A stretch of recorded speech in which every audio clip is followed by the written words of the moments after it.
मित्रांनो नमस्कार, जय महाराष्ट्र। महाराष्ट्रामध्ये विधानसभा निवडणुका पार पडल्या आणि निकाल देखील लागले, मात्र निकाल सर्वांनाच आश्चर्यचकित करणारे होते।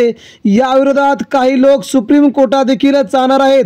याबद्दल सध्या ईव्हीएम मशीनबद्दल खूप मोठा संशय सध्या सगळ्यांनीच व्यक्त केला आहे। तत्पूर्वी आता शिंदेगडाच्या मंत्र्यांची यादी जाहीर होते। कोणकोणत्या मंत्र्यांना दिला गेला आहे डच्चू, कोण आहेत आताचे मंत्री, बघूया महत्त्वाची बातमी।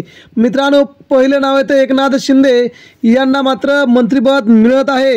यामुळे शिंदे देखील आता महाराष्ट्राचे उपमुख्यमंत्री होऊ शकतात, असा महत्त्वाचा निर्णय सध्या मंत्रिमंडळात झाला। त्यानंतर पुढचं नाव येते ते म्हणजे प्रताप सरनाईक। ठाण्यातून मुख्यमंत्री एकनाथ शिंदे यांचे सहकारी असणारे प्रताप सरनाईक यांना देखील मंत्रिपदाची लॉटरी लागणार आहे।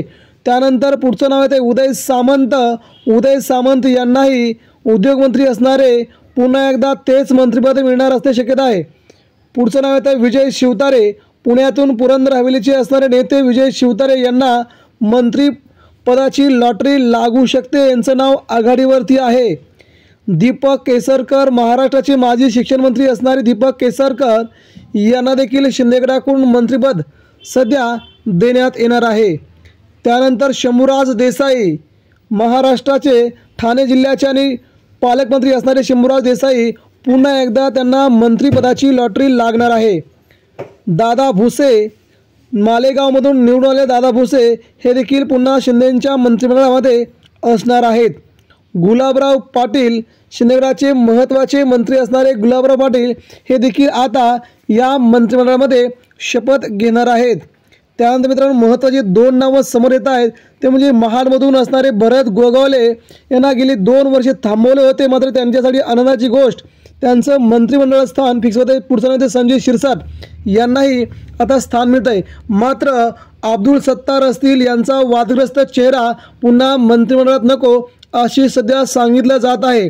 त्याचनंतर तानाजी सावंत असतील किंवा संजय राठोड या 3 चेहऱ्यांना मंत्रिमंडळात स्थान देण्यास सध्या विविध नेत्यांचा नकार आहे।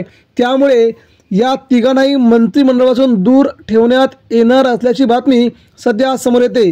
तानाजी सावंत असतील किंवा संजय राठोड असतील किंवा अब्दुल सत्तार या तिघांवरती सध्या विचार विनिमय चालू आहे। मग कोणाला तिघांपैकी मंत्रिमंडळात स्थान देत आहे हे पाहावं लागेल। मात्र सध्या मिळणारी महत्त्वाची बातमी एवढीच की सध्या शिंदेगडाच्या मंत्रिमंडळात या मंत्र्यांना स्थान मिळेल आणि यांना मात्र डच्चू मिळण्याची शक्यता सध्या वर्तवली जात आहे। धन्यवाद।